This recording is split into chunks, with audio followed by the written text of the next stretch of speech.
And I was pleading to a God I couldn't see, but I knew it was total silence while I pled my case.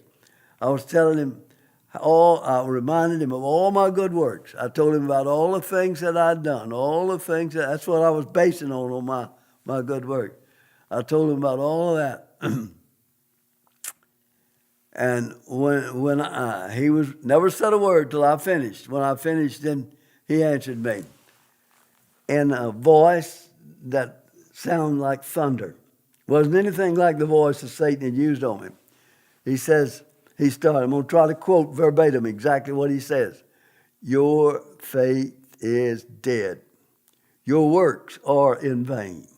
The life that you lived and offered to me as a life of Christian service is an abomination that I rejected in the Pharisee.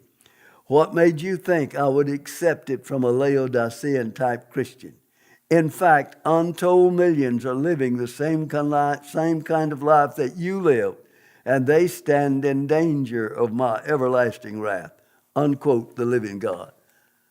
I couldn't believe he was talking to me. I'm a preacher. I'm a teacher. I just told him about all my good works, what I'd done, And I said, no, Lord, you don't understand. He said, you didn't do those works for me. You did them for a false God. I said, Lord, I worked for you. I called you Lord every day. Yes, you did, but you never made me Lord. What a difference. To call him Lord gives him a title. To make him Lord promotes him to ruler of life. Who is your Lord? But Lord, I was serving you. No, you wasn't. You served a false God. Then he named him. Satan's number one selling false God. S-E-L-F. Instantly, I knew everything he said was true. Had he reached down and picked me up and dropped me in hell, I would have said amen.